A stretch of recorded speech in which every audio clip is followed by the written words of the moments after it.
নমো তচ্ছা ভগবতো অরহতো সাম্মা সম্বুদ্ধাচ্ছা। জগৎপূজ্য মহাকারণিক তথাগত সম্যক সম্বুদ্ধ শ্রীচরণে কৃতজ্ঞ প্রণাম নিবেদন করে পুণ্যপারমিতে অংশগ্রহণকারী সকল উপাসক উপাসিকাগণের নিরোগ দীর্ঘায়ু সুখী জীবন তথা জ্ঞান বিমণ্ডিত জীবন কামনায় শুরু করতে চলেছি আজকের অভিধর্ম চর্চা ক্লাস।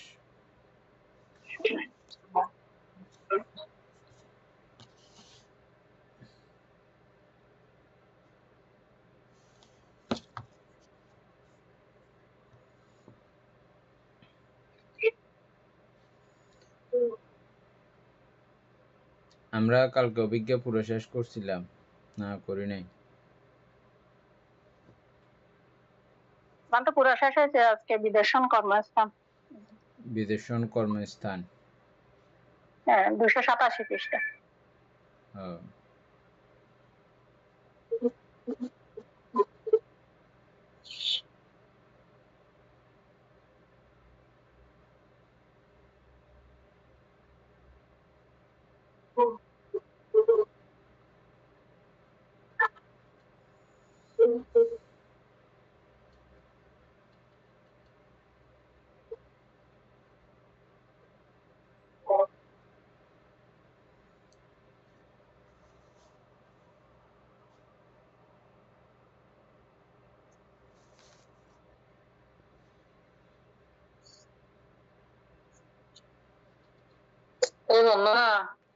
মঙ্গলক উপাসিকা পড়েন বিদেশন কর্মস্থান থেকে।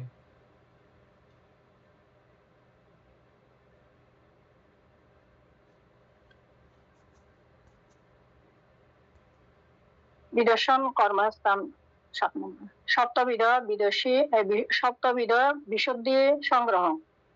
শিল বিশুদ্ধি 1, 2 চিত্ত বিশুদ্ধি, 3 দৃষ্টি বিশুদ্ধি, 4 সংখ্যা উত্তরণ বিশুদ্ধি, 5 মার্গ জ্ঞান দর্শন বিশুদ্ধি, তারপর 6 হচ্ছে যে প্রতিপদ জ্ঞান দর্শন বিশুদ্ধি, 7 জ্ঞান দর্শন বিশুদ্ধি।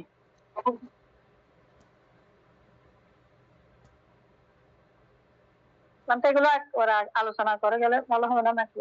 এই তো নিচে আছে মতো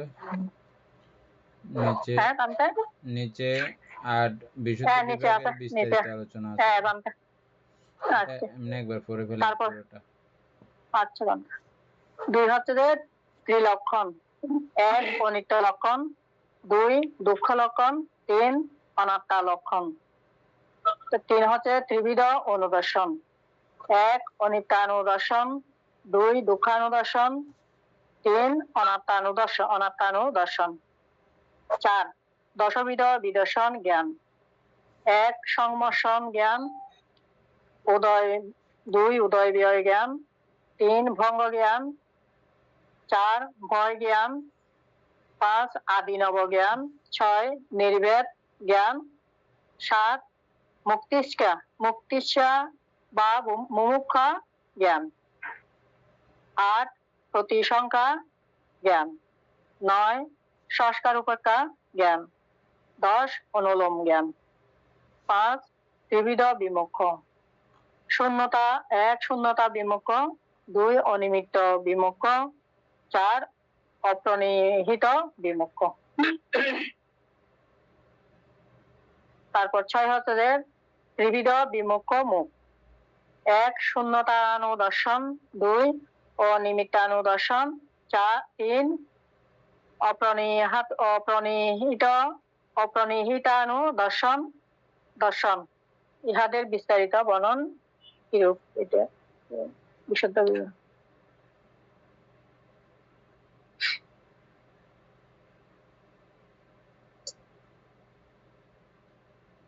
এটা পড়বো নাকি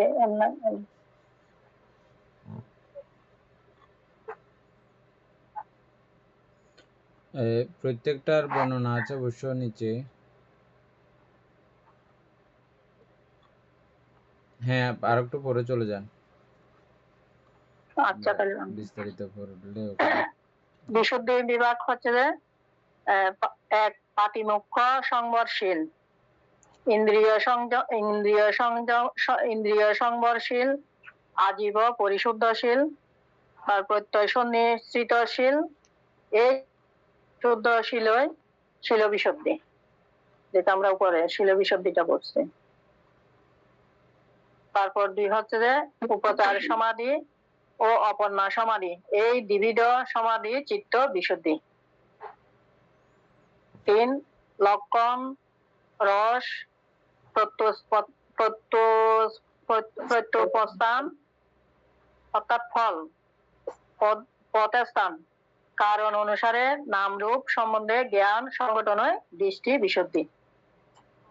নাম রূপ সম্বন্ধে উক্ত প্রকারে জ্ঞান সংগঠনের পর উভয়ের প্রত্যয় সম্বন্ধে জ্ঞান হয় কঙ্কা উত্তরণ বিশুদ্ধি।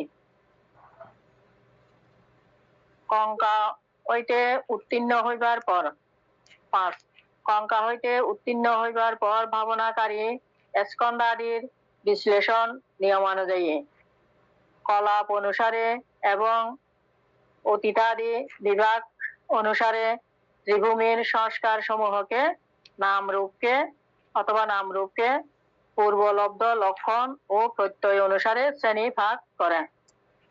এই ক্ষয়শীল অর্থে অনিত্য এবং ক্ষয়শীল অর্থে অনিত্য, ভয় অর্থে দুঃখ ও অসার অর্থে অনাত্মা বুঝিয়া কাল অনুসারে সংমর্ষণ জ্ঞানের সহিত লক্ষণত্রয় পুনঃ পুনঃ ভাবনা করেন।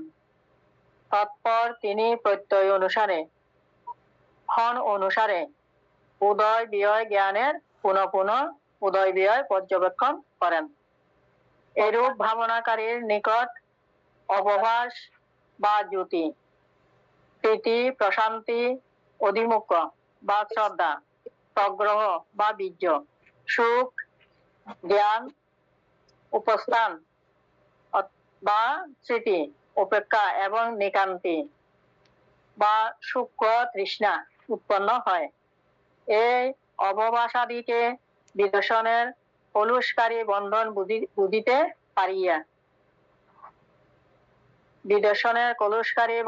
বুঝিতে পারিয়া মার্গ ও অমার্গের লক্ষণ বিচারের নাম মার্গ জ্ঞান দর্শন বিশুদ্ধি। এই উপক্লেশ বন্ধন বিমুক্ত যোগে উদয় বিজয় জ্ঞান হইতে অনুলোম জ্ঞান পর্যন্ত বিদর্শন পরম্পরা ত্রিলক্ষণ জ্ঞান গোচর করেন। এই পরম্পরার 9 প্রকার বিদর্শন জ্ঞানই প্রতিপদ জ্ঞান দর্শন বিশুদ্ধি। এরূপে উন্নতি পথে অগ্রসর হইতে হইতে যখন তাহার বিদর্শন পরিপক্ক হয়, তখন বুঝিতে পারেন এখন অপর্ণা উৎপন্ন হইবে। তাহাতে ভবাঙ্গ স্রোত ছিন্ন হয় এবং মনোদ্বারাবর্তন চিত্ত উৎপন্ন হয়। তদনন্তর অনিত্যাদি লক্ষণ আলম্বন করিয়া প্রথম যবন চিত্ত পরিকর্ম আকারে, দ্বিতীয় যবন চিত্ত উপচার আকারে এবং তৃতীয় যবন চিত্ত অনুলোম আকারে উৎপন্ন হয়। যখন সংস্কার উপেক্ষা জ্ঞান শিক্ষা প্রাপ্ত হয়, তখন উহা লোকোত্তর মার্গ লাভের উপযুক্ত হয় এবং অনুলোম নামে অভিহিত হয়। ইহাকে উত্থানগামী বিদর্শনও বলা হয়। তৎপর চতুর্থ যবন চিত্ত নির্বাণ আলম্বন গ্রহণ করে। এমত অবস্থায় চিত্ত পৃথকজন গোত্র অভিভবন করিয়া আর্য গোত্রে উৎপন্ন হইয়াছে বলা যায়। এই জন্য এই চতুর্থ যবন গোত্রভূ চিত্ত। আহার অবিচ্ছেদে মার্গ চিত্ত দুঃখ সত্য পরিজ্ঞাত হইয়া সমুদয় সত্য পরিত্যাগ করিয়া নিরূপ সত্য প্রত্যক্ষ করিয়া মার্গ সত্য বা চেতনা উৎপাদন করিয়া অপর্ণা ভীতিতে অবতরণ করে। তৎপর 2 বা 3 চিত্তক্ষণ ব্যাপিয়া ফলচিত্ত উৎপন্ন হয় ও ভবাঙ্গে প্রতীত হয়। পুনঃ ভবাঙ্গ চিহ্ন পুনঃভবাঙ্গ চিহ্ন হয় এবং প্রত্যাবেক্ষণ চিত্ত পরম্পরা উৎপন্ন হয়। স্মারকগাথা। মার্গ আর ফল সহ নির্বাণ রতন, পুনঃ পুনঃ করে থাকে পণ্ডিত ইক্ষণ। ত্যক্ত ক্লেশে অবশিষ্টে কেহ নিরক্ষয়, কাহারও বা সেই ইচ্ছা নাহি উপজয়। ক্রমে ক্রমে ঘটিতব্য 6টি বিশুদ্ধি, কহে চতুর্মার্গে জ্ঞান দর্শন বিশুদ্ধি।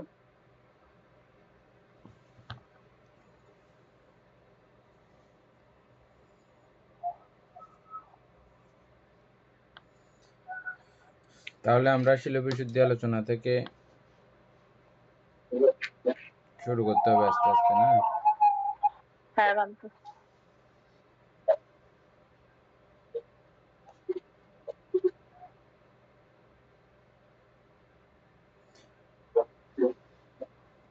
দীপেন বাবু যেখানে শিলবিশুদ্ধির আলোচনাটা আছে ওখানে জানতো।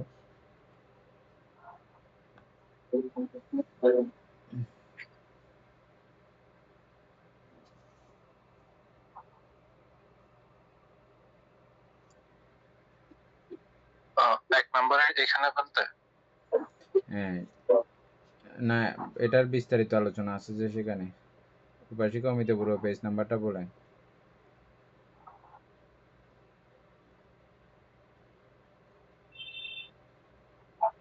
বান্তু পরে আছে যে এগুলো না? না, এর বিস্তারিত আলোচনা আছে না নিচে? এখানে তো পাচ্ছি না। এগুলো বিস্তারিত আলোচনা বলতে নাই? এখানে তো ওই যে এখানে ওই যে আমরা যেগুলো পড়েছি এগুলো বিষয় 98 পৃষ্ঠা, 298 পৃষ্ঠা। হ্যাঁ হ্যাঁ আছে, 298 পৃষ্ঠা।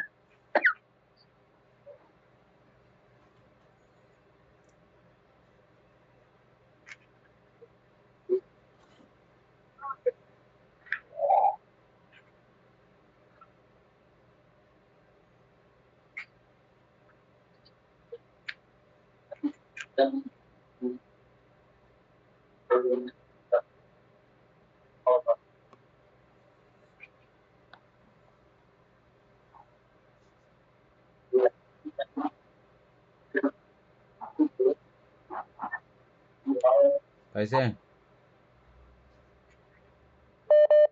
হ্যাঁ 298 পৃষ্ঠার মধ্যে আছে বান্তু সিলেবাস।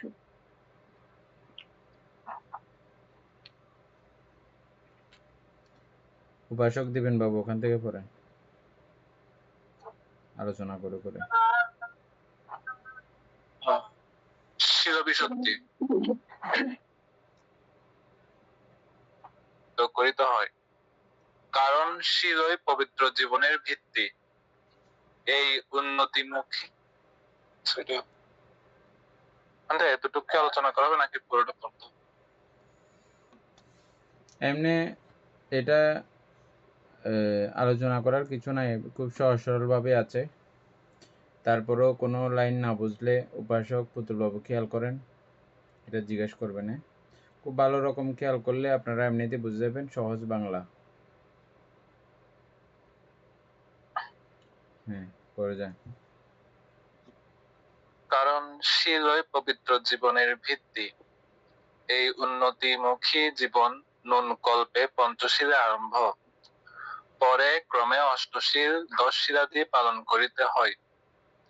শীল পালন যখন হস্তাদি সঞ্চালনের ন্যায় অভ্যস্ত ও সহজসাধ্য হইয়া পড়ে, তখন চিত্তক্রমে পবিত্র, সরল ও শক্তিশালী হইতে থাকে এবং দরিদ্র জীবনযাপনে লজ্জা বা সংকোচ বোধ হয় না, বরং বিলাস জীবনে একটা বিতৃষ্ণা জন্মে।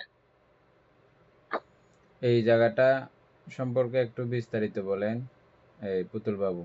শুধু এই জায়গাটা, যখন হস্তপদ সংকোচন সঞ্চালনে নিয়ে এখান থেকে শুরু করে সংকোচ বোধ হয় না, এই জায়গাটাকে একটু বিস্তারিত করেন।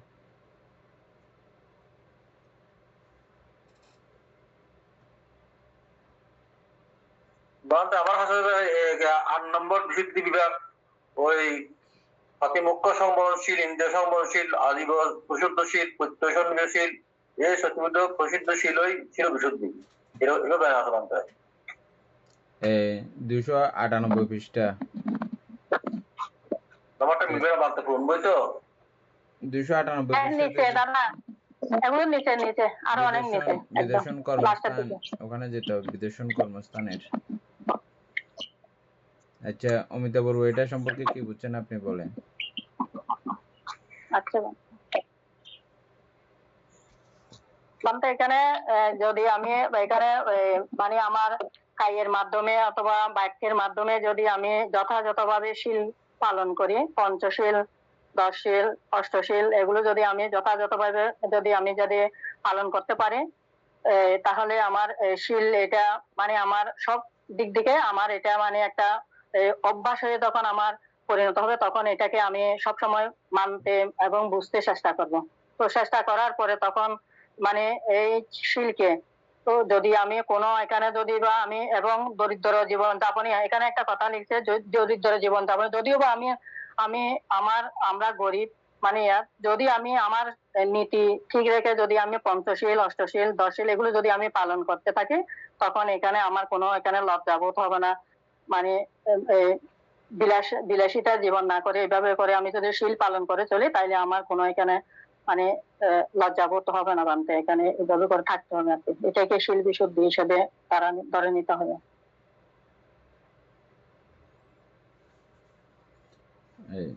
চন্দনা বড়ুয়া বলতে চাচ্ছেন এই জায়গাটা।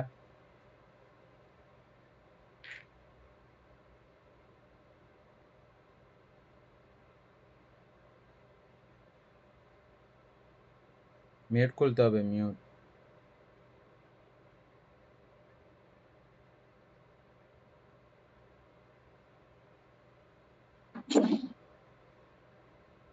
বলেন। হ্যাঁ দিদি, যেভাবে বলছো এটা ঠিক আছে। আমি যদি সবসময় নিয়ত পঞ্চশীল, অষ্টশীল এবং দশশীল পালন করি, তবে আমার ভিতর থেকে যে লোভ একটা আসে ওইটা দূর হয়ে যাবে। লোভটা সবসময় মানে শীল পালনের কারণে আমার থেকে লোভটা বিলুপ্ত হবে, মানে লোভটা আসবে না। তো যদি আমি দরিদ্র ভাবে চলাফেরা করলেও এটা আমার কোনো মানে আফসোস আসবে না, কিন্তু যদি আমি উচ্চ বিলাসিতা ভাবে চলতে চাই, ওইখানে আমার লজ্জা আসবে। এটা ঠিক আছে, উপাসক জ্ঞানশ্রী সিংহ বলেন তো এই জায়গাটা।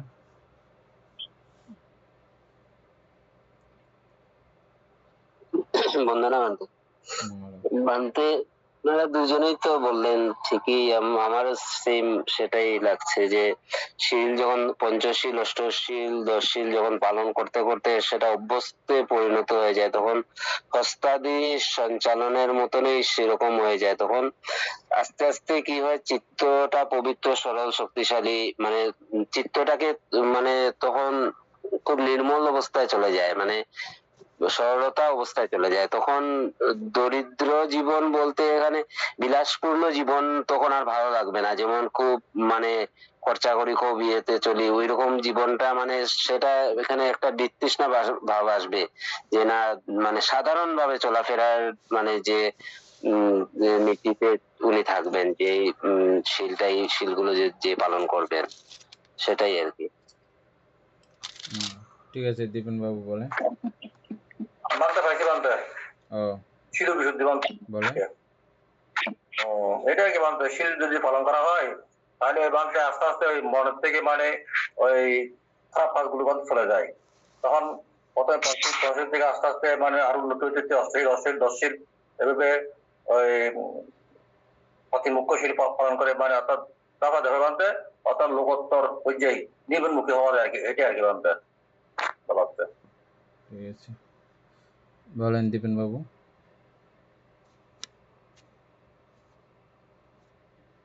এখানে যেটা বলা হচ্ছে দরিদ্র জীবন যাপনের লজ্জা বা সংকোচ বোধ, তো এখানে দরিদ্রদের মধ্যে একটা লজ্জা বা সংকোচ বোধ কাজ করে এই কারণে যে আমার তো টাকা পয়সা নেই, তো মানুষ আমাকে সমাজ আমাকে কিভাবে গ্রহণ করবে, বা আমি মানুষের সাথে মিশতে চাইলে মানুষ হয়তো আমাকে দয়া করবে, করুণা করবে, বা এরকম মানে একটা হীনমন্যতা কাজ করে।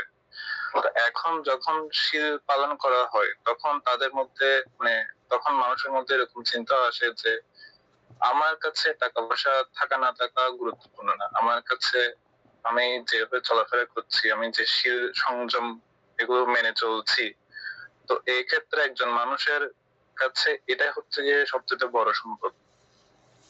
টাকা পয়সা আসবে, থাকবে, চলে যাবে, এটা স্বাভাবিক। তখন এটা চিন্তা করে তখন তাদের মধ্যে লজ্জা বা সংকোচ বোধ এটা কাজ করে না। এবং বিলাস জীবন নিয়েও তাদের তেমন একটা মানে বিলাসী ভাবে যে থাকতে হবে, এভাবে যে জীবন যাপন করতে হবে বিলাসবহুল ভাবে, সেটা নিয়েও তাদের তখন আর তেমন কোনো একটা ইচ্ছা বা আগ্রহ কাজ করে না। তো এটাই আর কি। ঠিক আছে, আমি এই জায়গাটা একটু আছে, গুরুত্বপূর্ণ আছে। প্রত্যেক দিন একই কাজ করলে, প্রত্যেক দিন একইভাবে প্রচেষ্টা করলে, যেমন হাঁটা, বসা, হাত সংকোচন প্রসারণ, এগুলো আমাদের কাছে খুব স্বাভাবিক মনে হয়। কোনো কষ্ট, কোনো দুঃখ, এরকম কোনো কিছু ঝামেলা বলে মনে হয় না। ঠিক একইভাবে প্রতিনিয়ত পঞ্চশীল পালন করতে করতে, অষ্টশীল পালন করতে করতে তাদের কাছে খুব ইজি মনে হয়। হঠাৎ করে কিছু মানুষ অষ্টশীল গ্রহণ করে, তাদের কাছে অনেক কষ্ট মনে হয় প্রথম প্রথম। এখানে আমি কিছু কিছু ফ্যামিলি দেখছি, ওরা প্রতি সপ্তাহে একবার দুবার, বন্ধ থাকলে, ছুটি থাকলে তারা এগুলো পালন করে, অষ্টশীল পালন করে। তো তাদের জন্য এটা খুব ইজি হয়ে গেছে ব্যাপারটা। এরকম এখানে আমি অনেক দেখি, আপনাদের মধ্যেও হয়তো অনেকে থাকতে পারেন এরকম। তো একটা ব্যাপার হচ্ছে যে এটা, আর দ্বিতীয় হচ্ছে যে দরিদ্র জীবনযাপন করতে ওনার কোনো রকমের লজ্জা সংকোচ এটা হয় না। কারণ হচ্ছে যে দুঃশীল থেকে অনেক সম্পত্তি অর্জন করে তখন বিলাস জীবনযাপন করা যায়। আর শীলসম্মতভাবে যেটা তিনি অর্জন করবেন ওটাতেই ওনার একটা তৃপ্তি অনুভব করেন, প্রসন্নতা অনুভব করেন, এবং ওনার কোনো রকমের ভয় থাকে না, কোনো রকমের সংকোচ ভাব ওনার থাকে না। কিন্তু যিনি এই বিলাসবহুলতা করতে গিয়ে অন্যায়ের আশ্রয় নেন, তখন কিন্তু ওই সম্পদ ব্যবহার করার সময়, ভোগ বিলাস করার সময় ওনার কিন্তু সংকোচ হয়, লজ্জা হয়। অনেক সময় লজ্জা আমরা দেখি না ওদের মধ্যে, অজ্ঞানতা অত্যন্ত চেপে গেলে লজ্জা দেখা যায় না বটে, কিন্তু স্বাভাবিকভাবে একটু চিন্তা করলে কিন্তু লজ্জা হওয়ার ব্যাপার আছে, লজ্জিত হওয়ার ব্যাপার আছে। দুর্নীতি করে যদি এই অর্থ উৎপাদিত হয়। আচ্ছা, তো প্রকান্তরে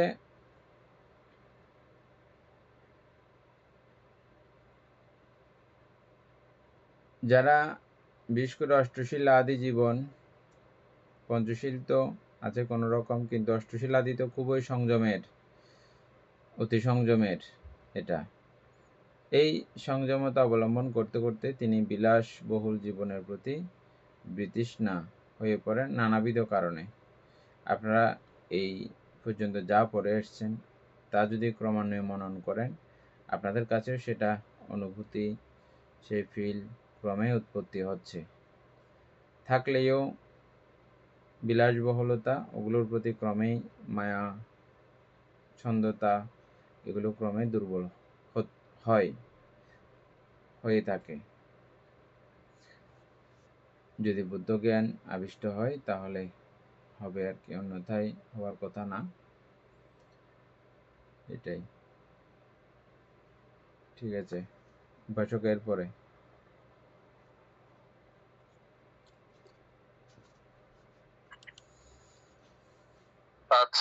অলসতা, গ্লানি ইত্যাদি উপস্থিত হয়, তোর জন্য তিনি ভোজনেও মিতচারী হন। আমাদের দিনটাকে আলোচনা করতে হবে। এই তো বেশি খেলে, বেশি ব্যবহার করলে এই অলসতা, নানা ধরনের গ্লানি, হ্যাঁ, চিত্তগ্লানি, শরীরের গ্লানি তথা অন্যান্য নানা ধরনের জটিলতার সৃষ্টি হয়, যেগুলো অতি করতে গেলে আর কি। যেমন আমাদের পোশাক আশাকের কথাই বলি, যে যদি এটা 1-এর থেকে অধিক থাকে, 2-এর থেকে অধিক থাকে, এগুলোর জন্য, এগুলো সামাল দেওয়ার জন্য কি একটা সারাদিনের কাজ।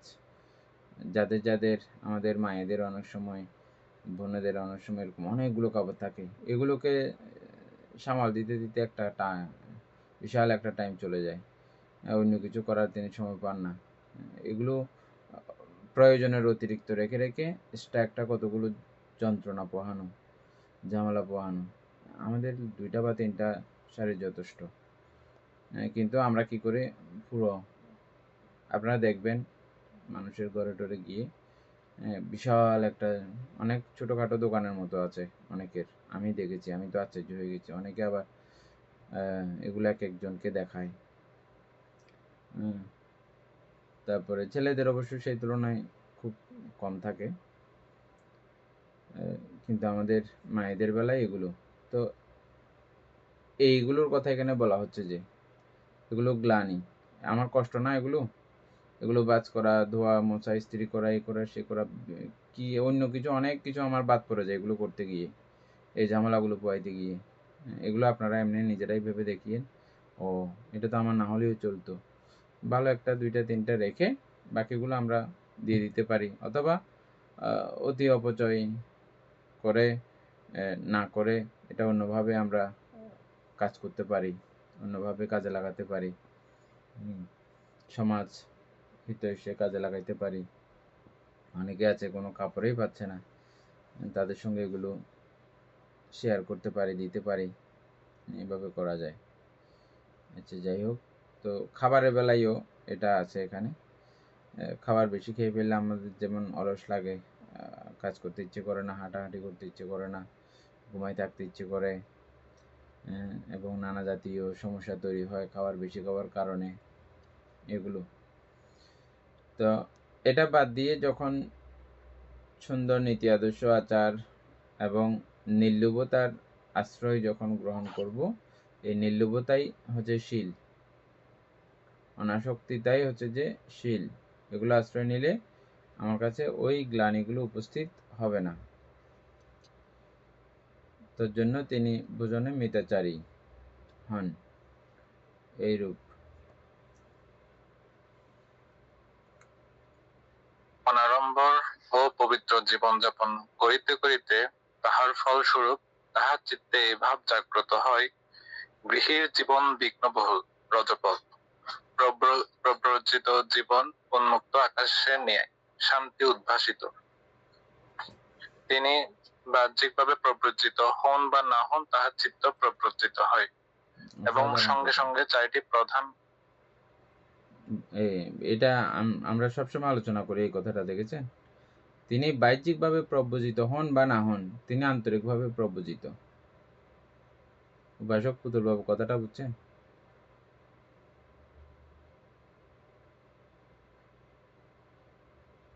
যারা শিল পালন করে তাহলে মানে বাহ্যিক খাবারটা বা অর্থাৎ ওই চিত্তটা অন্তত মানে প্রবোজিত, এরকম বলছে আর কি না? প্রব্রজিত শব্দের অর্থ হচ্ছে যে তিনি সদা সর্বদা পাপ বর্জন করে চলেন এবং প্রতিনিয়ত এটার চরম উৎকর্ষতায় ওঠার প্রচেষ্টা করতেই চলেন। পাপ বর্জনের, একেবারে ক্ষুদ্রাণুক্ষুদ্র পাপকেও তিনি ক্রমান্বয়ে বর্জনের পথেই চলেন, এটাকে বলা হয় প্রব্রজিত। রজপথ আছে, রজপথের কি রজপথ? রজপথ হচ্ছে যে ময়লা আবর্জনা, প্রস্রাব পায়খানা, তারপরে যত খারাপ সবকিছুকে একসঙ্গে রজ বলা হয় আর কি।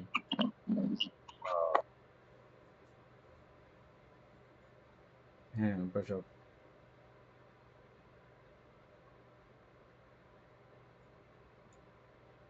তারপরে হ্যাঁ, এবং সঙ্গে সঙ্গে 4টি প্রধান ও উচ্চতর শীল ও পালন করিতে থাকেন।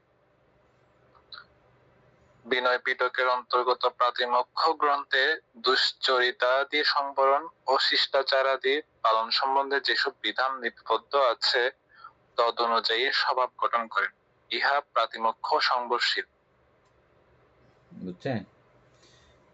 প্রাতিমোক্ষ সংবরশীল মূলত ভিক্ষুদের, আর আমরা ভিক্ষু কাকে বলে এটা আলোচনা করতে গিয়ে এটার মর্মার্থ আপনারা বুঝেছেন। যিনি সংসার দুঃখ থেকে মুক্তি লাভের প্রচেষ্টায় তার প্রত্যেকটা কথা, প্রত্যেকটা কাজ, প্রত্যেকটা চিন্তা ভাবনা যখন হয় তখনই তিনি বুদ্ধের কাছে ভিক্ষু নামে অভিহিত। সংসার দুঃখকে ভয় করে, ওই ভয় থেকে প্রাতিমোক্ষশীল কি 227টা এগুলো না? প্রাতিমোক্ষশীল 227টা এখন বইয়ে আমাদের আছে। এটা মূলত আমরা এখনই সেটা আলোচনা করতেছি, আপনি সেটা বুঝে যাবেন।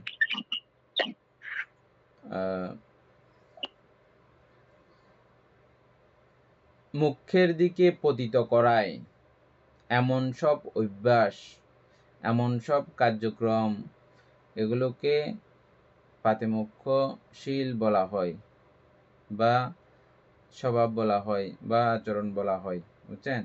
যেগুলো যেগুলো আমাকে মুখ্যের দিকে পতিত করাবে, মুখ্য বলতে কি নির্বাণের দিকে, নির্বাণের দিকে যে কার্যক্রমগুলো আমাকে পতিত করাবে, পরিচালিত করাবে, নিয়ে যাবে, ওগুলো সবগুলোই হচ্ছে যে প্রাতিমোক্ষশীলের অন্তর্গত। এখন 227 বলার অবকাশ আছে? নাই। এবং এই ক্ষেত্রে যেটা যেটা আমাকে নির্বাণ বিরোধী বানাবে, নির্বাণের বিপথে পরিচালিত করবে, এগুলো সবকিছু বর্জনীয়, ওগুলো গঠনীয়, পালনীয়। এটা পালন, ওটা বর্জনের মধ্য দিয়ে এই প্রাতিমোক্ষটা বুঝতে পারবেন। সেজন্যই বলা হচ্ছে, আমরা আগেই পড়ে আসছি, এটা বাহ্যিকভাবে ওনার গৌরিক বসন তথা প্রব্রজিত বেশ বাহ্যিকভাবে আসতে হবে না, হতে হবে না। আন্তরিকভাবে যখন ওনার এটা হয়ে যাবে তখন তিনি এই প্রাতিমোক্ষ সংবরণশীল আচরণ করবেন। তো এই ক্ষেত্রে এই কথার মাধ্যমে প্রমাণিত হচ্ছে যে এই প্রাতিমোক্ষ সংবরণশীল শুধু ভিক্ষুদের নয়, বলতে গৌরিক বসনধারী ভিক্ষুদের নয়, এটা যারা মোক্ষ লাভ করতে চায় সকলের জন্য আচরণীয়। মোক্ষ যাদের অভিষ্ট লক্ষ্য।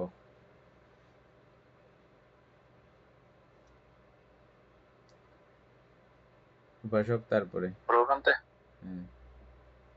চক্ষাদি ইন্দ্রিয় পথে রূপাদির সংযোগে যেসব তৃষ্ণা উৎপন্ন হইয়া থাকে, সেসব তৃষ্ণার উদ্ভবের অবকাশ প্রদান করেন না। প্রমাদ বশে উদ্রিক্ত হইলেও তাহা তৎক্ষণাৎ দমন করেন এবং বলেন,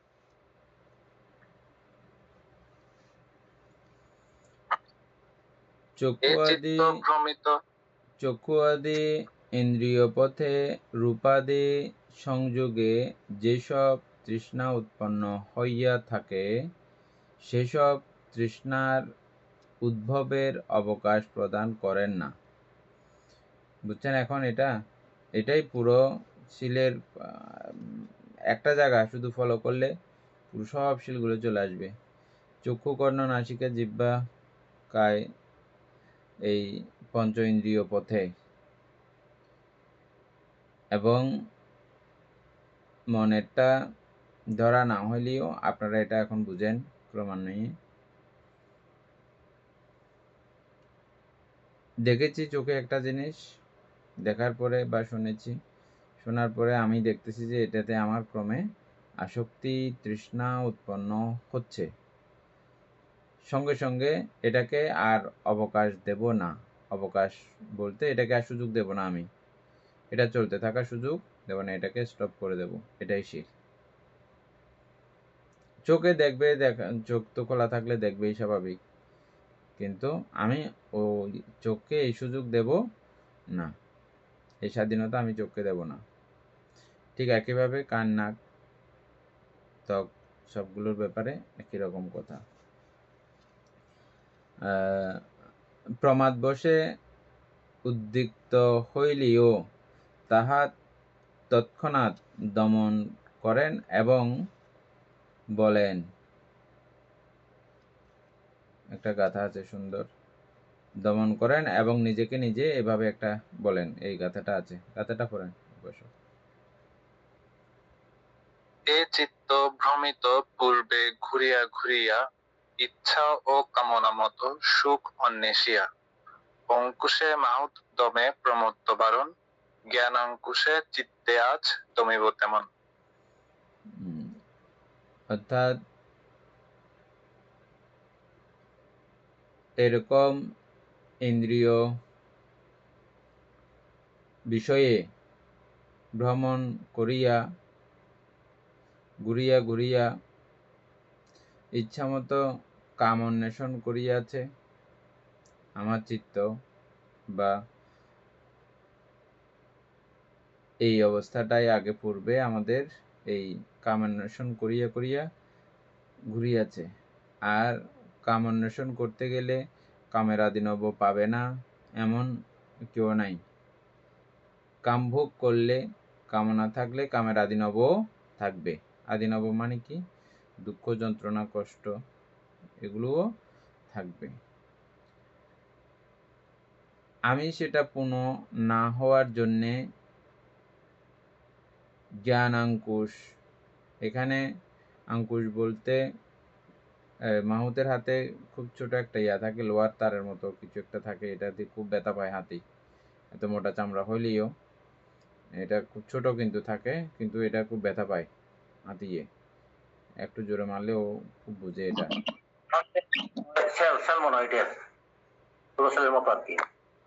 কিছু একটা হবে এটা। তো এ হাতিয়ে এভাবে তার মাহুত তার হাতিকে এভাবে দমন করে। হাতির উদাহরণ কেন দেওয়া হয়েছে? হাতি কত ভয়ঙ্কর আপনারা জানেন, দুনিয়াদের সাইডে ফেলতে পারেও, এরকম তার ক্ষমতা। এটাকেও ওই ছোট্ট ইয়ে দিয়ে, অঙ্কুশ দিয়ে দমন করে মাহুতে।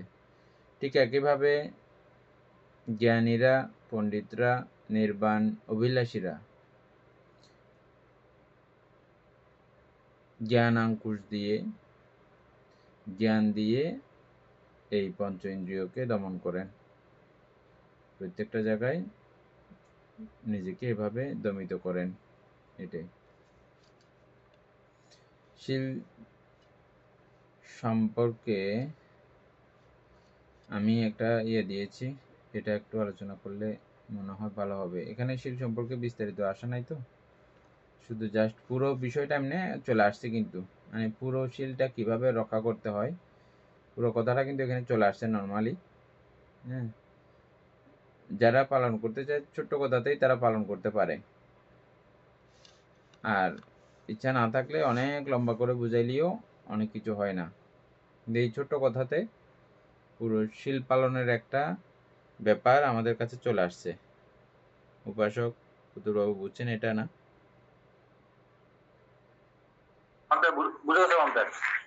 হ্যাঁ, তারপরে আমরা আর একটু বিষয়টা আমাদের কাছে খুব হৃদয়ঙ্গম হওয়ার জন্যে আমি গ্রুপে দিয়েছি। উপাসক পুরোটা সুন্দর করে পড়েন। বৌদ্ধ দর্শনে অভিধর্মের দৃষ্টিতে বিদর্শন ভাবনা বা প্রজ্ঞা সাধনার মূল ভিত্তি হলো শীল বিশুদ্ধি। রতবিনীত সূত্রে বর্ণিত সপ্ত বিশুদ্ধির প্রথম ধাপই হলো শীল বিশুদ্ধি।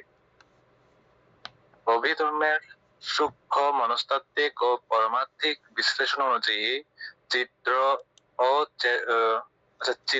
ও চৈতসিকের নির্মলতায় সাধককে বিদর্শনের গভীরে নিয়ে যায়। নিচে অভিধর্মের আলোকে শীল বিশুদ্ধির তাৎপর্য ও আলোচনা তুলে ধরা হবে।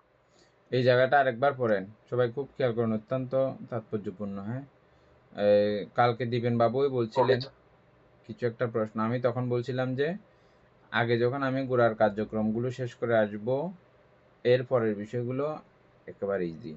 গোড়ার কার্যক্রমগুলো দেখেন, চিন্তা করতে হবে আমাদের এটা কোনোটা আমাদের কোনো সমস্যার কোনো ব্যাপার আছে কিনা, কষ্টের কোনো ব্যাপার আছে কিনা, পালন করা যায় না এরকম কোনো ব্যাপার আছে কিনা, এটা আমরা দেখতে দেখতেই বুঝে যাব আমি আপনি সকলেই।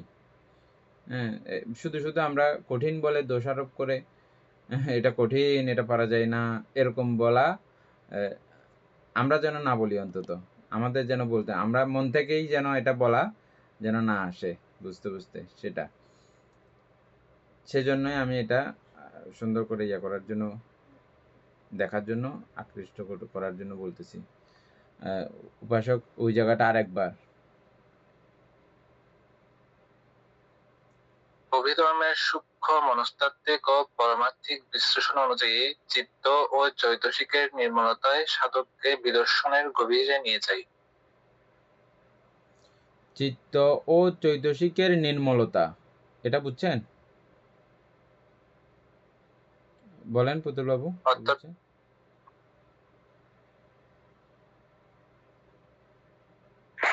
চৈতসিক নির্মত বলতে চৈতসিকে মানে বাধা হয় না আর কি,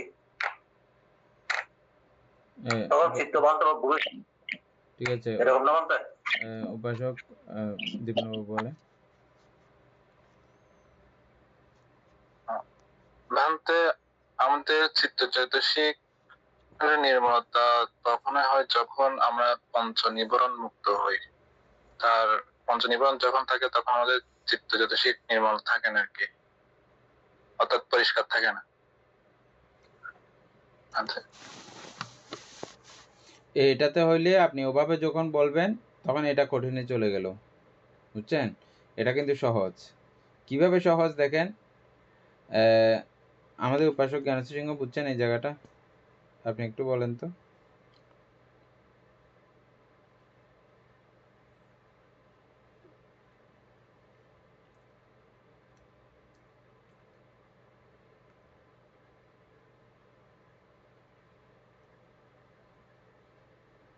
উনি তো নাই।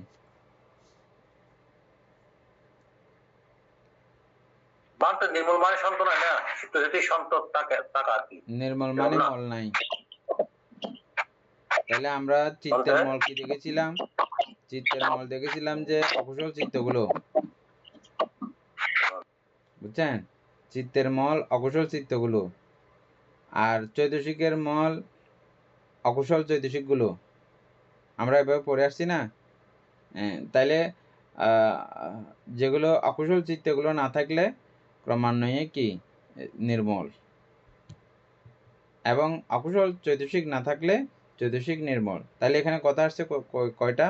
চিত্ত ও চৈতসিকের নির্মলতাই সাধককে বিদর্শনের গভীরে নিয়ে যায়।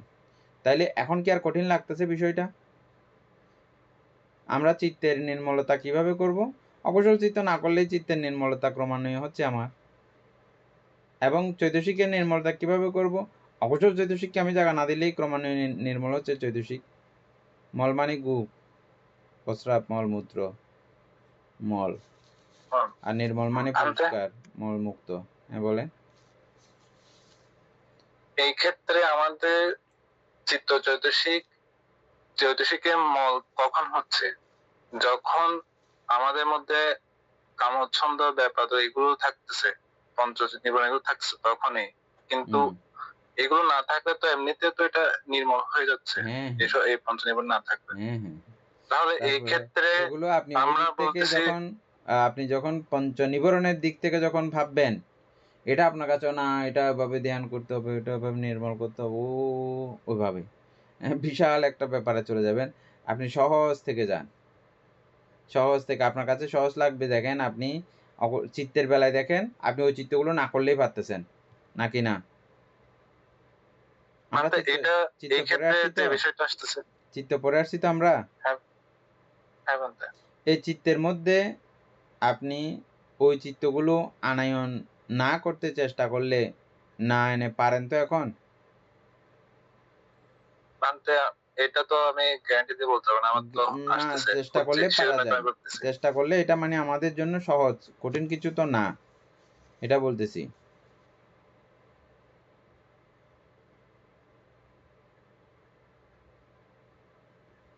কঠিন তো না, মানে ওই অকুশল চিত্ত বর্জন করে কুশল চিত্ত উৎপন্ন করা কঠিন কিছু নয়।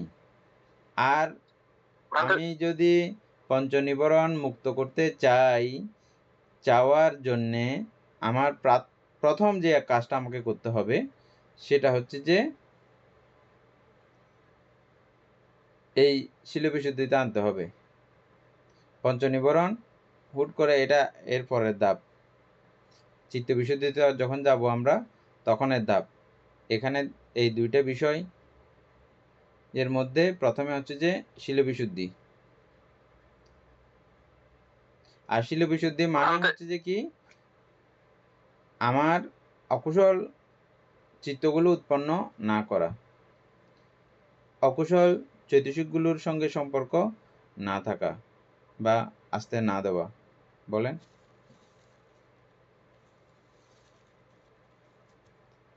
ভান্তে আমি আমার নিজের ইয়া থেকে বলি, সেটা হচ্ছে গিয়ে মূলত শিল পালন এই কারণে করা হয়ে থাকে, মানে আমি এই কারণে করে থাকি যে এটা বুদ্ধ বলেছে যে শিল পালন করা উচিত, সেই কারণে। কিন্তু কখনো তো এইভাবে চিন্তা করে দেখি নাই যে শিল পালন করার মাধ্যমে যে মানে নির্বাণ লাভ করতে হলে প্রথম ধাপ তো শিলটা পালন করতে হবে। তো এখন এই ক্ষেত্রে শুধুমাত্র শিল পালন করলে মানে একটা আরেকটার সাথে অবশ্যই যুক্ত আছে, কিন্তু মানে শিল বিশুদ্ধির অবশ্যই দরকার আছে। কিন্তু এখন এই ক্ষেত্রে তো আরো অন্যান্য অনেক ধরনের বিষয় আছে যেগুলো আমাদের বর্তমান সময়ে আমাদেরকে আমাদের চিত্তকে অস্থির করার জন্য এখন এমন এমন বিষয় আছে, এমন এমন সবকিছু আছে যেগুলো আসলে আমাদের চিত্তকে যে কোনো মুহূর্তে অস্থির করে তুলতেছে। তো এই ক্ষেত্রে মানে শিল বিশুদ্ধির জন্য আমি যেটা চিন্তা করে দেখতাম আর কি, যে এই কামচ্ছন্দ সহ আরো যেগুলো রয়েছে এগুলোকে যদি আমরা যদি করতে না পারি, তাহলে শিল বিশুদ্ধিটা আসলে মানে আমার কাছে মনে হয়েছে আর কি। হ্যাঁ, আপনার কথা ঠিক আছে, প্রথমে শিল বিশুদ্ধি শিল পালন করলে এগুলো হয়, কিন্তু আমার কাছে মনে হচ্ছে এখন তো এইভাবে মানে আমার কাছে কঠিন মনে হয়েছে আর কি। যাই হোক, এটা বিবিধভাবে আমাদের কাছে এটা আসবে, বিবিধভাবে আনায়ন করার প্রক্রিয়া। আমরা যখন চৈতসিক পড়েছি, চৈতসিকগুলো প্রত্যেকটা চৈতসিক কিভাবে এটাকে বাড়ানো যায়, কিভাবে এটাকে কমানো যায়, এটা খারাপগুলোর বেলায়ও দেখেছি, ভালোগুলোর বেলায়ও দেখেছি। খারাপ চৈতসিক ওটা কিভাবে বাড়ানো যায়, এটা কিভাবে আবার কমানো যায়, দুটো সাইডেও কিন্তু আমাদের মোটামুটি আইডিয়া আমরা ওখান থেকে পেয়েছি, মনে আছে, চৈতসিকের জায়গাতে। এবং আমরা চিত্ত পড়তে গিয়ে এই চিত্ত কিভাবে বাড়ানো যায়, এই চিত্ত কিভাবে কমানো যায়, এটা একটু একটু ইঙ্গিত, একটু একটু ধারণা আমরা আলোচনা করতে করতেই কিন্তু আসছি, একদম প্রথম থেকে, মনে আছে। ওই বিষয়গুলো চিন্তা করার মাধ্যমে ক্রমান্বয়ে আমাদের চিত্তকে উন্নত করে করে করে করে এদিকে ধাবিত করতে হয়। আর যখন পঞ্চনিবরণ মুক্ত অবস্থা, পঞ্চনিবরণকে দমিত করার অবস্থা যখন হয় বা করে, তখন তো এটা আপনি ওই মজা পেয়ে গেছেন, রূপবচরের মজা পেয়ে গেছেন, তখন আপনি অটোমেটিকভাবে এমনিতে শীল থাকবেই, সেটা অটোমেটিক। আর এটা হচ্ছে যে আপনার প্রাথমিক ধারা, এটা কিভাবে আপনি শুরু করবেন। শুরু করার জন্য আপনাকে এটার দোষ দেখতে হবে, এটা ভঙ্গ করলে কি কি সমস্যা হয় আপনার তথা পুরো পারিপার্শ্বিক, আর পারিপার্শ্বিক পুরো সমস্যা হতে গিয়ে আবার পক্ষান্তরে আপনার কি ক্ষতি হয়। আমরা যেহেতু খুব স্বার্থপর, সেহেতু ওই সাইডটা আমাদেরকে বুদ্ধ বেশি বলেছেন, আমার কি ক্ষতি হয় এটা দেখতে হবে। আমার ক্ষতি যখন দেখব তখন আমি অটোমেটিকভাবে দমে যাব। আমার আর মূর্খতা অতিরিক্ত পেয়ে বসলে তখন সে নিজের ক্ষতি হইলে হোক, তখন সে মানবে না যে আরেকজনকে ক্ষতি করবেই। মূর্খতা অতিরিক্ত পেয়ে বসে গেলে, মানে মোহ বেশি ডেঞ্জারাস অবস্থায়, ডেঞ্জারাস আকারে চলে গেলে তখন সে নিজের ক্ষতি হবে জেনেও এরা করবে। আমরা অনেক সময় করি না কেন, নিজের ক্ষতি হবে জানি, সব কিছু বুঝি, সব রকমের ক্ষতি হবে, শারীরিক মানসিক সব কিছু ক্ষতি হবে জানি, তারপরে করি কেন, ওই মোহ আমাকে পেয়ে বসছে, অতিরিক্ত হয়ে গেছে, সেজন্য।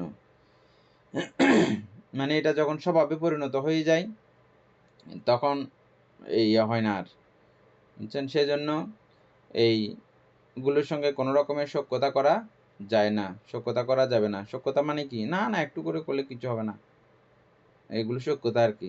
আমরা যেমন খারাপ বন্ধুর সঙ্গে ইয়া করি না, অনেক সময় খারাপ বন্ধুকে ভালো বানানোর জন্য অনেক চেষ্টা করি। একটা পাখি, এটা উদাহরণস্বরূপ একটা ব্যাপার। একটা প্রপাত পার হওয়ার জন্য আরেকটা পাখির সাহায্য নিচ্ছে। তাকে বলতেছে, তোমাকে আমি কামড়াবো না, কিছু করবো না, তুমি আমাকে একটু ওই পারে পার করাই দাও। তারপরে খুব কাছাকাছিও চলে আসলো, কিন্তু ওই সাপটা তার এটা করতে করতে তার অভ্যস্ত, ধ্বংসন করা, কাউকে হিংস্রতা করা অভ্যাস হয়ে গেছে, কামড় দিছে। অথচ কামড় দিলে ও বলছে যে দেখো কামড় দিলে আমি নিজেও কিন্তু পড়ে যাবো, মরে যাব। এটা জেনেও বুঝিও যদি সেটা অভ্যাসে পরিণত হয়ে যায়, সে তখন কামড়াবে। ওই পাখিটাকে কামড়ে দিল এবং সে পাখিটাও মারা গেল, সাপটাও মারা গেল। তো এরকম মূর্খরা নিজের ক্ষতি, এটা বেশি অতিরিক্ত যখন মোহ তাকে পেয়ে যায়, তখন তিনি আর সেটা বুঝতে পারেন না। কোথায় আমরা আলোচনাতে ছিলাম যে এটা আজকে শেষ হবে না,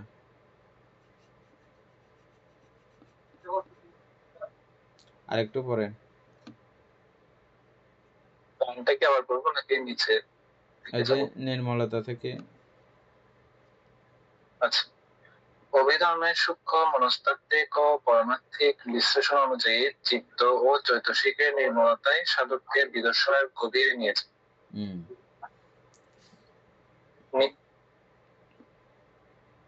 তারপর লাইন করতেছেন, নিজে অভিধর্মের আলোকে শীল বিশুদ্ধির তাৎপর্য ও আলোচনা তুলে ধরা হবে। শীল বিশুদ্ধি কি? অভিধর্মের দৃষ্টিকোণ। অভিধর্ম অনুসারে কায়িক ও বাচনিক দ্বারের অকুশল কর্মসমূহকে সংবর বা সংযত করার মাধ্যমে চিত্তের যে নৈতিক নির্মলতা ও পবিত্রতা অর্জিত হয় তাকেই শীল বিশুদ্ধি বলা হয়। এই শীল বিশুদ্ধি কাকে বলে? এই জায়গাটা বলেন উপাসক দীপেন বাবু, যেটা বুঝছেন আপনার ভাষায় বলেন।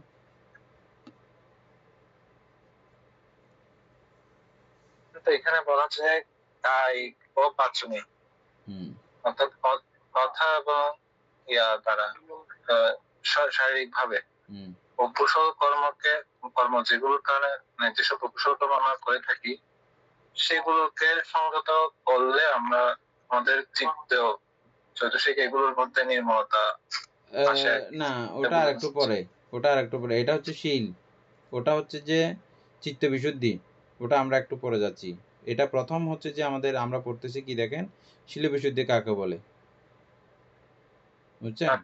এটা হচ্ছে শীল বিশুদ্ধি শুধু। এভাবেই বললে জিনিসটা মানে খুব সোজা। আমি যে ইয়া করতে চাচ্ছি যে বারবার আমাদের কথাবার্তার মাধ্যমে আমাদের বৌদ্ধ ভিক্ষুদের সবসময় কথাবার্তা এভাবেই বলা উচিত যে এটা আমাদের একটা ট্রেনিং, কিন্তু জিনিসটা খুব সুন্দরভাবে উপস্থাপিত করা। কঠিন ওমা তুমি পারিবে না, জটিল বানাই দেবা, ইয়া বানাই দেবা, ইজি হতে হবে। যেমন আপনারাও এটা বোঝার সময় বলার সময় কাউকে অতি সহজ, এটার থেকে সহজ কাজ আর নাই। আবার এটা আপনাদেরকে এমনি রং লাগানোর জন্য বলতেছি না, যেটা একেবারে সত্যি, বুঝছেন? এটা হচ্ছে সবচেয়ে সহজ কাজ।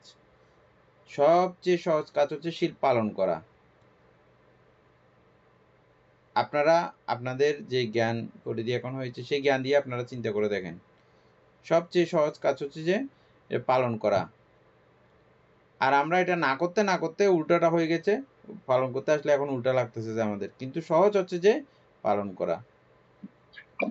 এটা তাহলে দুইটা বিষয়, একটা হচ্ছে যে আমি যদি কায়কে সংযত করতে পারি এটা কায় বিশুদ্ধি, বাক্যকে সংযত করতে পারলে বাক বিশুদ্ধি। এই দুই বিশুদ্ধির কে যুক্ত করেই বলা হয় শীল বিশুদ্ধি। এই দুইটা জায়গাকে বিশুদ্ধি করতে পারলেই শীল বিশুদ্ধি। একদম সহজ না? তাহলে আমরা বাক বিশুদ্ধি কিভাবে করবে এটা আমরা জেনে আসছি। চারটা কথা বাদ দিলেই বাক বিশুদ্ধি, তারপরে চারটা কাজ বাদ দিলেই চারটা কাজ নাকি কয়টা কাজ?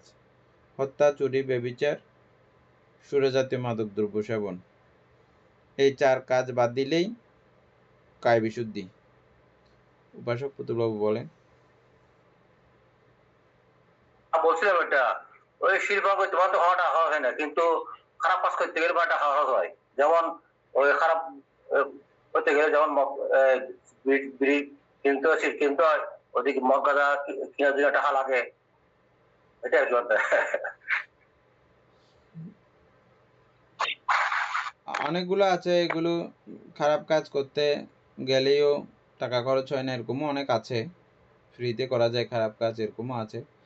আবার সবসময় যে শীল পালন করা ও যে একদম খুব সহজে সুলভে হয়ে যায় এমন না। এটা আমাদের গুরুভান্তেরা পরম্পরা করে করে করে করে বানিয়েছেন বলে আমরা খুব ইজিতে এখন শুনতেছি। যে নাহলে একসময় আমরা কি কি পূজা করে বেড়াইতে মনে আছে? আমরা লেদা থাকতে দেখেছিলাম, অনেক আপনারা লেদা থাকতে দেখেছেন। আমাদের পরিস্থিতি পরিবেশ কোথায় ছিল? এটা আমরা ক্রমান্বয়ে আমাদের বিহারের একটু একটু করে ইট দান করতে করতে, বিহারকে সমৃদ্ধ করতে করতে, এখানে ভান্তে থাকতে থাকতে ভান্তেরা ক্রমান্বয়ে ত্রিপিটক চর্চা করতে করতে আছে এই পর্যন্ত। এমনি এমনি হয় নাই। আপনার দাদু দিদারা ক্রমান্বয়ে সবাই দান করতে একটু একটু দান করেছে, খাবার থেকে এটা থেকে দান করতে করতে এই দানের কারণে এটা এই পর্যন্ত এসছে। খরচ হয়েছে, খরচ ছাড়া এমনি এমনি আসে নাই, বুঝছেন? এগুলো সবগুলো এই যে আমাদের ত্রিপিটক আমরা পড়তেছি আজকে, এত সমৃদ্ধ হয়েছে। এগুলো কেউ না কেউ দান করে করে এগুলো বানাচ্ছে না, বইগুলো বানাচ্ছে বলে আমাদের এত বাংলাতে এই ত্রিপিটক এত সমৃদ্ধ হয়েছে। না হলে কিন্তু হতো না। এগুলো টাকা খরচ আছে, এমনি বললে কি হবে, বুঝছেন না? এখন ফ্রিতে পেয়ে যাচ্ছি বলে আমরা এখন ফ্রিতে করতেছি হিসাবে আমাদের এটা হয়তো মনে হচ্ছে না যে এটা এমনি হয়ে যাচ্ছে। শীল পালন করতে হলে শীল সম্পর্কে জানতে হবে না, এটার গুণ বৈশিষ্ট্য সম্পর্কে জানতে হয়, তারপরে না পালন করা যায়। নাহলে তো এটা পালন করা যায় না। উপাসক দেবেন বাবু।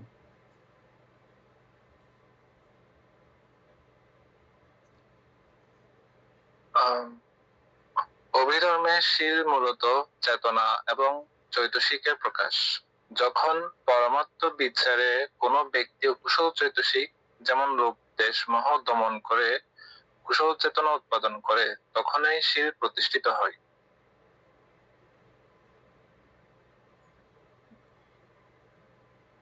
বেশি গুরুত্বপূর্ণ কথা, আবার পড়েন। অভিধর্মে শীল মূলত চেতনা এবং চৈতসিকের প্রকাশ। যখন পরমাত্ম বিচারে কোনো ব্যক্তি কুশল চৈতসিক যেমন লোভ দেশ মোহ দমন করে কুশল চেতনা উৎপাদন করে, তখনই শীল প্রতিষ্ঠিত হয়। দেখছেন, এখানে আমরা প্রথমে পড়ে আসছি যে কায়িকভাবে বিশুদ্ধি, বাচনিকভাবে বিশুদ্ধি, কিন্তু অভিধর্মের বেলায় এটা সম্পূর্ণ ভিন্ন কথা বলতেছে। ওটা তো ঠিক থাকবেই, ওটা ঠিক থাক বা না থাক, এখানে সবচেয়ে আরো গুরুত্বপূর্ণ জায়গায় এখানে ইয়া করা হয়েছে, এটা সবাইকে বুঝতে হবে। হ্যাঁ, আমরা যে সবসময় একটা গাথা শুনি, ভান্তারা দেশনা করেন, মানব উব্বাং গামা ধাম্মা মানুষ একটা মানমায়া, শুনেছেন আপনারা প্রত্যেকে না গাথাটা? মন ধর্মসমূহের পূর্বগামী। আমি যে কাজই করি না কেন ওখানে আমার মনটা কীরকম ছিল, এটাই হচ্ছে যে মূল বিচার্য বিষয়। এখানেও ঠিক সেরকম, এখানে আমার কায়িক বা বাচনিক এটা যেমন হবে হোক, কিন্তু আমার মনটা কেমন ছিল এটা দিয়েই মূলত বিচার হবে, বিচার করতে হবে। এখন আপনারা এই লাইনটা এবার পুরো পড়লে আরও সুন্দর করে বুঝে যাবেন এই জায়গাটা। এবার অভিধর্ম অনুসারে কোথায় মূলত চেতনা এবং চৈতসিক এর প্রকাশ। যখন পরমার্থ বিচারে কোনো ব্যক্তি কুশল চৈতসিক, অকুশল চৈতসিক এবং কুশল চৈতসিক উৎপাদন করে সেটা প্রতিষ্ঠিত হয়, তখনই কুশল বা অকুশল, সেখানেই শীলতা বা দুঃশীলতা। তাহলে চৈতসিকের ব্যাপার যখন গেছে, তাহলে সেটা চিত্তের মধ্যে চলে গেছে না? আমার মনের মধ্যে উৎপন্ন হয়েই আমি তখন ওই কথাটা বলি। আমি কথা এটা বলার আগে আমার এখানে মন কাজ করেছে না? বেয়াদবি কথা বলার আগে আমার আগে মনের মধ্যে ওখানে কাজ করেছে, তারপরে আমি বেয়াদবি কথাটা পরবর্তী বলতেছি, আগে মানসিকভাবে ঘটে গেছে। ঠিক একইভাবে কায়িক বিষয়টাও এই জন্য বলা হচ্ছে যে চেতনা। উপাসক দেবেন বাবু বিষয়টা বুঝছেন না?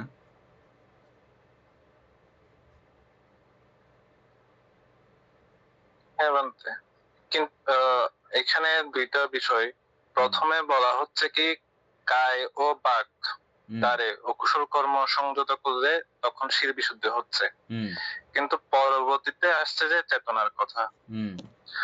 তাহলে এই ক্ষেত্রে মনে করেন চেতনায়, যে আপনি যেটা বলছেন যে বেয়াদবির কথাটা প্রথমে চেতনার মধ্যে আসার পর তারপর আমি সেটা কায় দিয়ে বা বাক দিয়ে আমি সেটা প্রকাশ করছি। এখন এমনও হতে পারে যে চেতনার মধ্যে সেটা চলে আসছে কিন্তু কায় দ্বারে আর বাক দ্বারে আসেনি, তাহলে সেক্ষেত্রে এটা কিরকম হবে? কখনো কি শিলটা থাকবে কিনা বা শিল বিশুদ্ধি বা শিল প্রতিষ্ঠিত হবে কিনা? এটাই এটাই হচ্ছে যে অভিধর্মের সঙ্গে এবং বিনয় পিটকের সঙ্গে দারুণ এক তফাৎ ব্যবধান আছে। অভিধর্ম বলতেছে যে আমি কায়িক বাচনিকভাবে আচরণ করি বা না করি, মন যেহেতু আমার চিত্ত সম্পাদন করে ফেলেছে এবং ওই মনের চিত্তটা আমাকে নরকে নিয়ে যেতে সক্ষম। বুঝে গেছে এখন? তাহলে হাত দিয়ে, শরীর দিয়ে, মন এই বাক্য দিয়ে বলতে হবে সবসময় এরকম জরুরি না। বুঝে গেছে দীপেন বাবু না? কোনটা শক্তিশালী বলে মনে হচ্ছে এখন?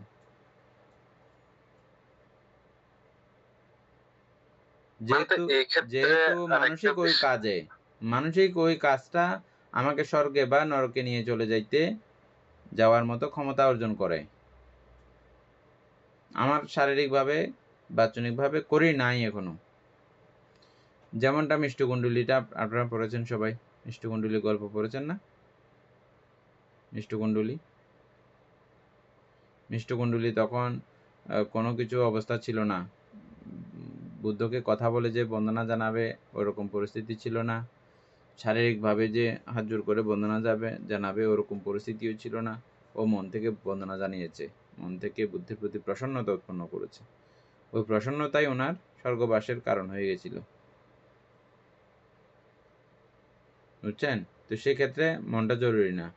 এরকম অনেক সময় আছে আমাদের মন যখন দুশ্চরিত্র হয়, ওই এটা বাচনিকভাবে এবং কায়িকভাবে প্রতিফলন ঘটাইতে হবে না, এর আগেই ঘটে যাবে। সেই দৃষ্টিকোণ থেকে এই বিনয় পিটকের থেকেও অভিধর্ম পিটক বা এই মনস্তাত্ত্বিক বিষয়টাকে অত্যন্ত গুরুত্ব দেওয়া হয়। বলে না, ওই অনেক সময় আমরা উদাহরণ দিই যে যেমন ডাকাত সেও ছুরি ব্যবহার করে আর একজন ডাক্তার সেও ছুরি ব্যবহার করে। তো ডাক্তার বাঁচানোর জন্য সে মানে অপারেশনটা করে, আর সে ডাকাত সেই অবস্থায় ছুরিটা ব্যবহার মারার উদ্দেশ্যে। তো মনটা সে মানসিক অবস্থা কার কিরকম সেটার উপরে বিবেচনা করেই মানে সেদিকে কার্যটা সম্পাদন হয়। এটাই। কি বলতে চাইছিলেন দীপেন বাবু?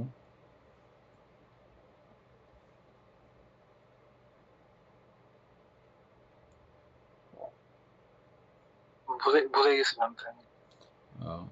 এই জায়গাটা আরেকবার পড়েন, আমরা তারপর শেষ করছি এখানে। কালকে থেকে এর পরেরটা পুরোটা পড়বো। অত্যন্ত সুন্দর আলোচনা এটা, এমনি আপনারা নিজেরা একবার পড়ে ফেলবেন, কালকে আমরা আরেকবার আলোচনা করব।